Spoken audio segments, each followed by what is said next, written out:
आज लाल किले में मोदी सरकार के कार्यकाल में पहली बार नेता प्रतिपक्ष की तस्वीरें सामने आई, क्योंकि पिछले 10 सालों से जब से प्रधानमंत्री नरेंद्र मोदी ने कार्यभार संभाला है तब से नेता प्रतिपक्ष कोई नहीं बना था।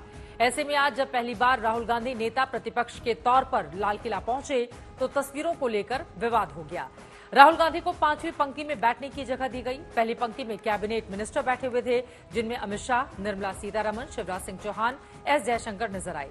इसके अलावा वहीं चीफ जस्टिस ऑफ इंडिया भी इसी कतार में थे, जिसके बाद ओलंपिक के पदक विजेता और खिलाड़ी अगली 3 लाइनों में थे। इनके पीछे राहुल गांधी बैठे नजर आए, जिसे लेकर कांग्रेस पार्टी ने मोदी सरकार पर निशाना साधा है।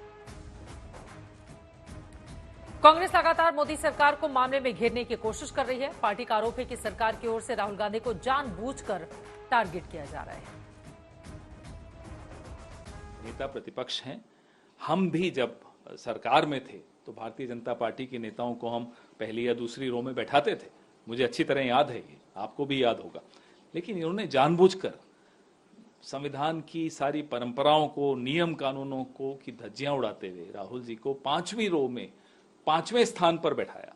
अच्छा किया कि खिलाड़ियों के बीच बैठाया, जहां उनकी बातचीत भी खिलाड़ियों से हुई, अच्छी बात है। लेकिन ये दिखाता क्या है कि या तो राजनाथ सिंह जी उस बात से आहत हैं कि अग्निवीर को लेकर राहुल गांधी ने उनको बहुत घेरा और सही किया घेर कर, और या फिर प्रधानमंत्री का छोटापन यहां भी दिख रहा है।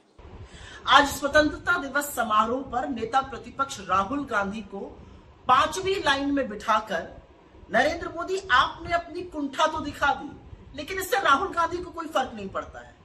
कोई फर्क नहीं पड़ता है कि वो 5वीं रो में बैठे या 50वीं रो में बैठे, वो जननायक है और उसी शिद्दत से लोगों के मुद्दे उठाएंगे जैसे वो उठा रहे हैं।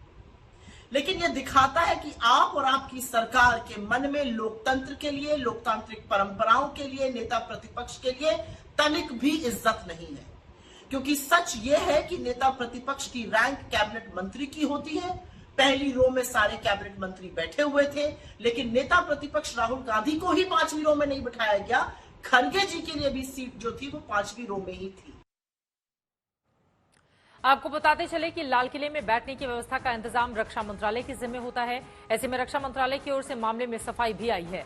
रक्षा मंत्रालय के सूत्रों ने बताया है कि स्वतंत्रता दिवस कार्यक्रम के दौरान आगे की पंक्ति में ओलंपिक मेडल विजेता खिलाड़ियों के बैठने का इंतजाम किया गया था, जिस वजह से राहुल गांधी को पीछे की पंक्ति में बिठाया गया। अन्यथा प्रोटोकॉल के मुताबिक विपक्ष के नेता को आगे की पंक्ति में ही बिठाया जाता। वैसे पिछली बार भी राहुल के सीट को लेकर विवाद हुआ था, लेकिन उस वक्त राहुल गांधी नेता प्रतिपक्ष नहीं थे। रक्षा मंत्रालय ने अपनी गलती मानी है।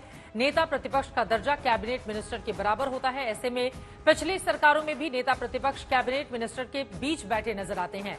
अटल बिहारी वाजपेयी जिस वक्त लाल किले से भाषण देते थे, उस समय नेता प्रतिपक्ष सोनिया गांधी केंद्रीय मंत्रियों के बीच नजर आई थी। वहीं मनमोहन सरकार में नेता प्रतिपक्ष लालकृष्ण आडवाणी भी केंद्रीय मंत्रियों के साथ नजर आ रहे हैं। मनमोहन सरकार 2.0 में राहुल से पहले आखिरी नेता प्रतिपक्ष सुषमा स्वराज भी केंद्रीय मंत्रियों के बीच बैठी नजर आई थी। हालांकि इस बात को रक्षा मंत्रालय भी खारिज नहीं कर रहा है, जिसे माना है कि प्रोटोकॉल के हिसाब से राहुल को पहली पंक्ति में जगह मिलनी चाहिए थी।